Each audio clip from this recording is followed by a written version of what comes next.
Yesterday. It came to me while I was at my ex-wife's house.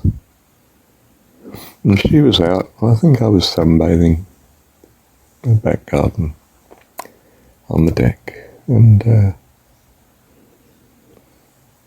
nice to just take them to Raglan today. It's a beautiful sunny day.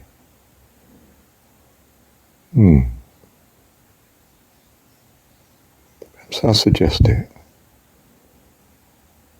She might just say yes. My ex, you see, I shouldn't call her ex, that's not very nice. But I mean, she is. Anyway, Christine, she gets depressed. Can't help it.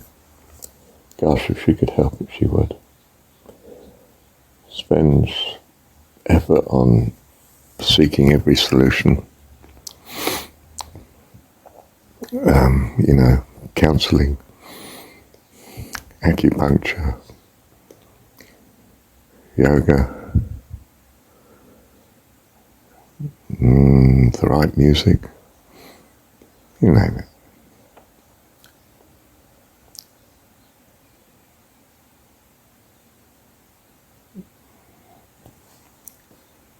But the important thing is, in her depression, she said yes. So, Marshall and Christine and daughter Aria, 9 years old, took off for Raglan from Hamilton, which is about, 50 kilometres, by the sea. Lovely beach. Long, vast beach. High cliffs.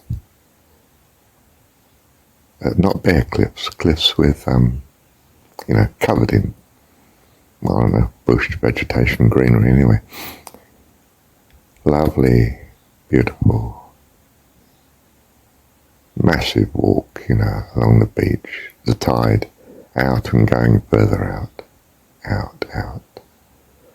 Huge wide beach stretching into the distance. Flat, very flat. Scarcely higher than the ocean on your right as you walk out. And it was just nice, we took some food and I thought, well, we're playing family for Aria too. She got both of, oh gosh, it brings tears. Both of the two essential people that are her life together in some sort of picture of harmony.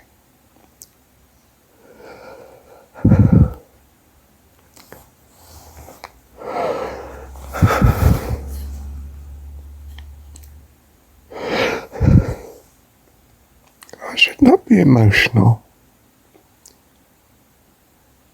Hang on a sec.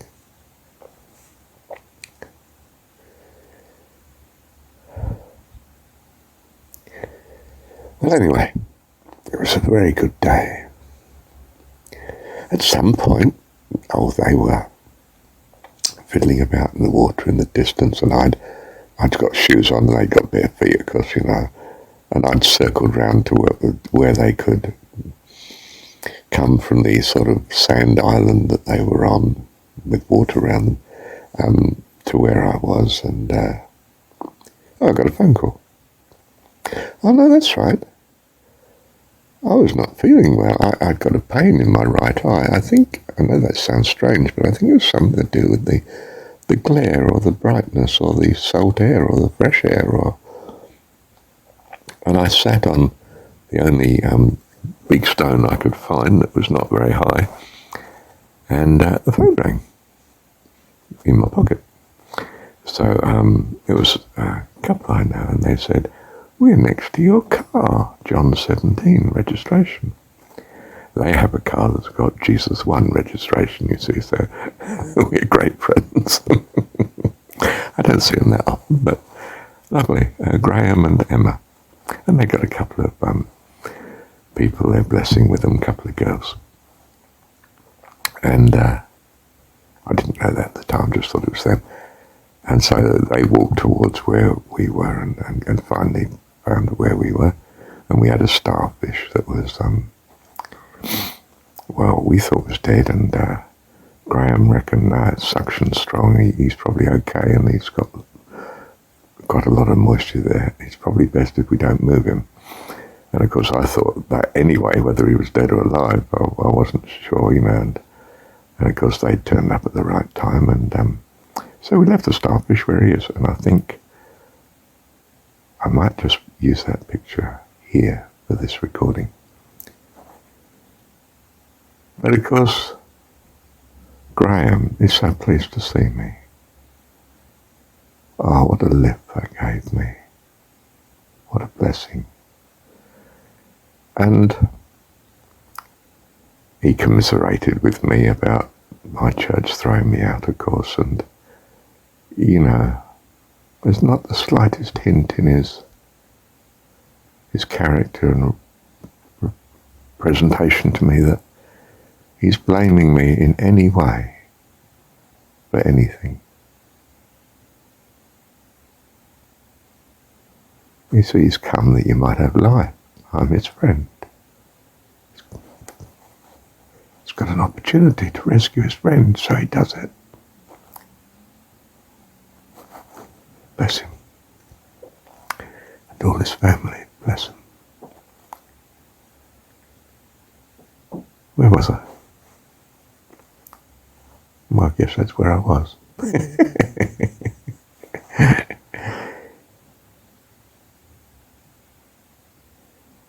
We walked along the beach, of course, all the way back, and we chatted about this, that, and the other.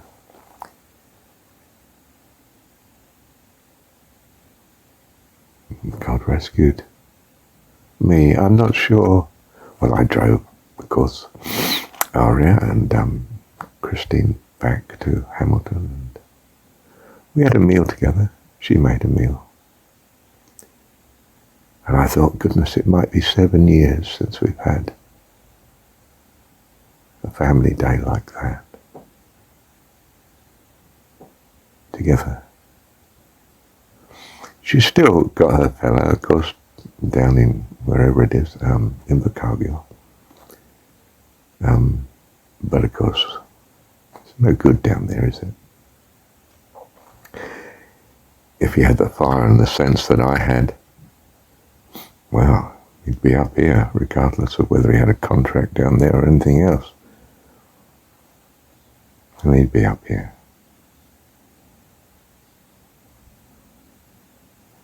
And I don't know, the outcome, what outcome God will have, whether it's Christine back with me in the end, or with her beloved down there, or anything else. I don't know.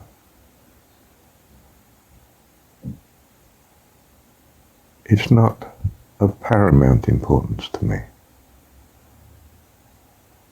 What is of paramount importance to me is the goodness of God towards us all, giving us such a beautiful day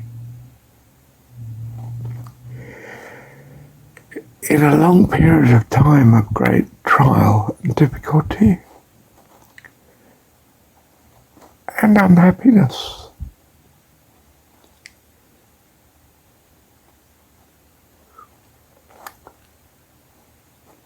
For both. She has been chronically depressed.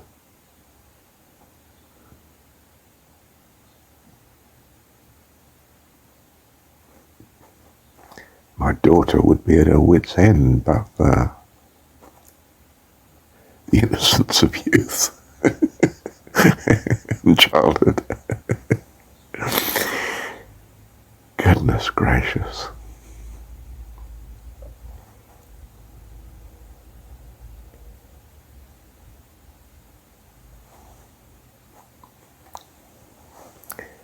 Just so glad I got it right, that I heard somehow that we should go to Raglan for a nice day out. And it was. What a blessed day out. There's no way I could have arranged that. In the lovely way God had it be. Our God is an awesome God, and more importantly, He loves you. It's more important than your understanding of Him in any other way.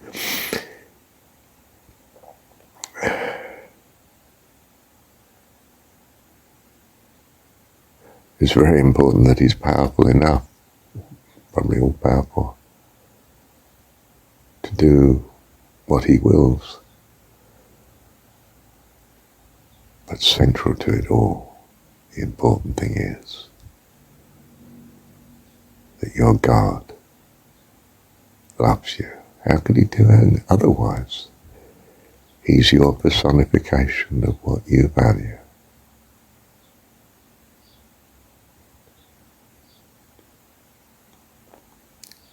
And He'll do all He can to bring you through, and He can do all.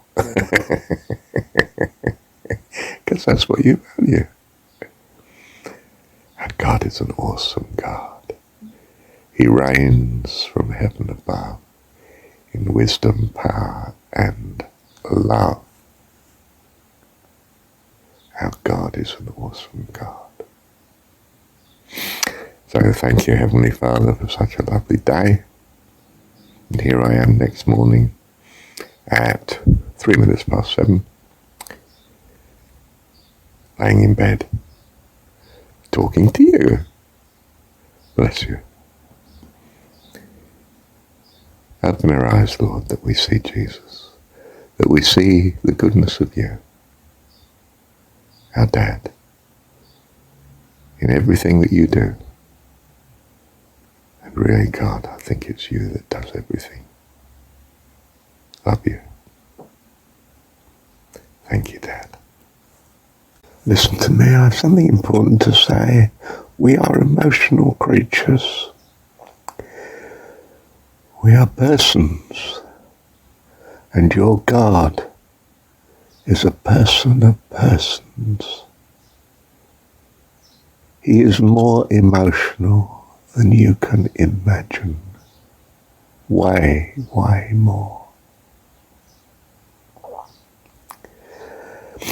Don't treat him as some awesome entity. I know I've said this before, but it's so important. You must treat him with loving kindness, or you will be so unhappy to have mistreated him otherwise. Do you see?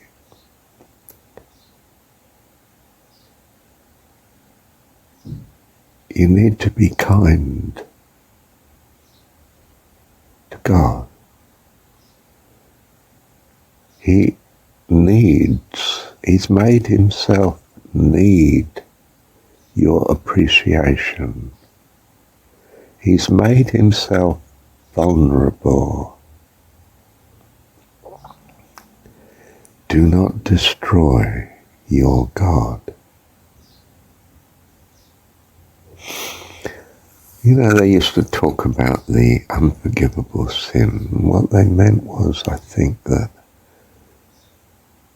it's something that can't be put right. I don't know if it's a valid concept, but destroying your God sounds a bit close to it. What destroys your God? Well, it's this. Just like with my Christine. I really feel I've done everything I could to be a blessing to her.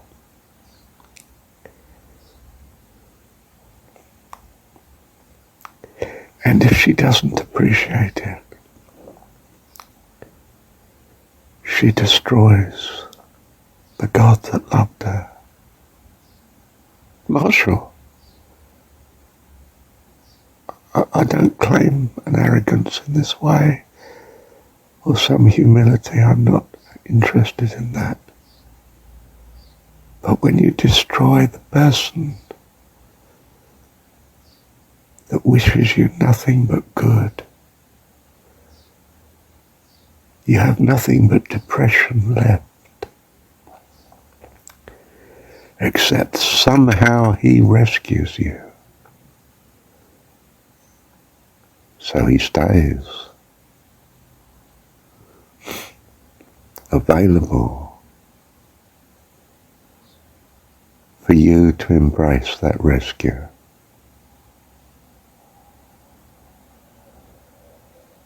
Because he loves you. Has an integrity that is eternally faithful and true. I'm not speaking of myself, but of God. You know that, don't you? Hear me. I can't say it clear enough, but please hear me if you can.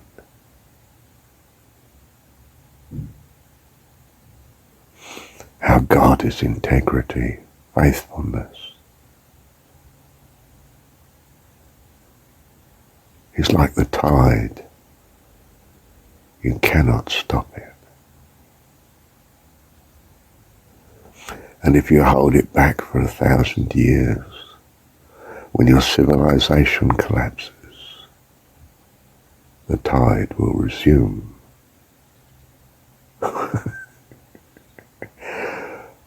What it does.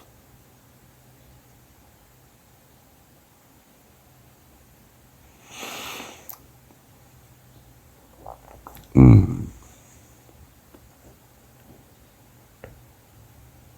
I don't know where I am. Let me pause. Yes, well, I don't know where I am, but I do know what I value. Integrity, faithfulness, loving kindness, thankfulness, gratitude, love. Love.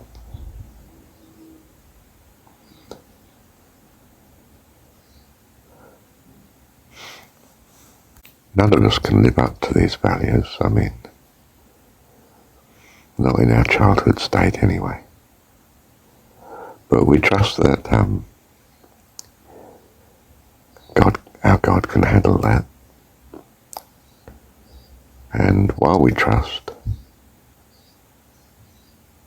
well, quite honestly, my days are wonderful.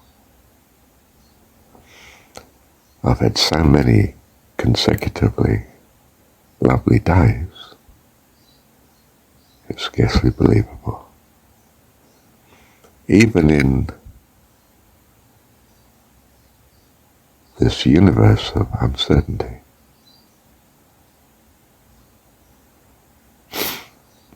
You know, I've had lovely days. And yesterday was, a particularly lovely day, but wow. Is it because my wife's come back to me? My ex-wife? No. Is it because I hope she will? No. Why are you having such lovely days then, Marshall? Well, I just keep seeing how God gives me such lovely days. I don't know.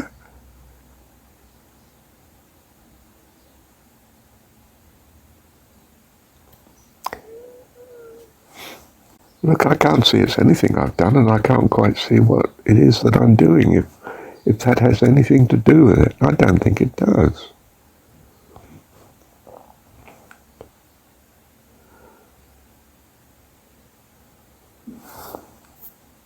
Just seems to have given me so many lovely days, despite what would seem as continuing, well, not sure if it is adverse circumstances, really. Can't be if I'm being so blessed, you know what I mean? I'm not saying that, I'm happy in spite of circumstances. Circumstances seem very good, I mean.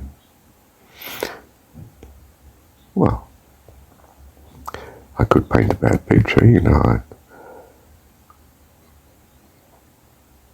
I'm ostensibly on my own, rented accommodation instead of my own house. State pension, well, that's pretty good, that's not bad.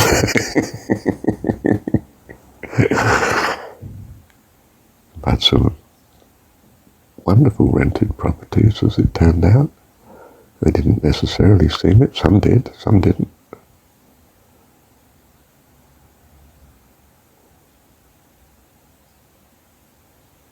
Look, I'll tell you what it is. It's something to do with the love of God. I'll leave it in that ambiguity as well. But I know how it's come. At least I think I know how it's come. Somewhere along the line, I've fallen into a pattern of wanting to practice thankfulness to God. And I really think that if you can come into that practice too, whatsoever is good and lovely, think on these things and thank God for them regularly, persistently, faithfully, turning to such whenever you're faced with what you think is a problem, what you think is a difficulty.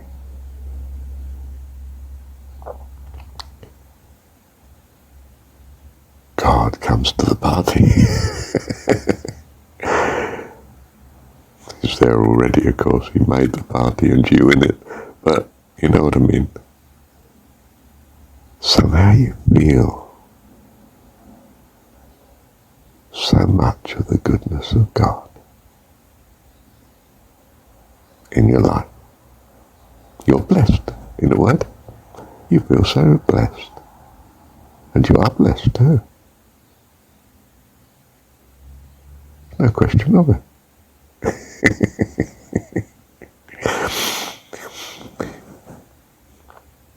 Taste and see. Find out for yourself. Practice it. You won't need me to convince you. You'll be flying like Marshall. You say, hang on, you were in tears a minute ago. What do you mean flying? The tears are still on your face. Yes, I don't know why that swept over me. Perhaps it was just part of the teaching. Perhaps it's so that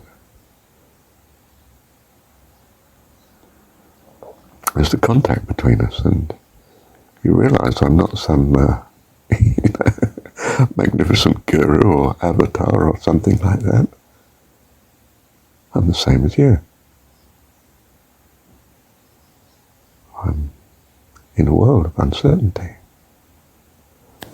reaching out in what I want to trust in with all my heart. And I find God is there.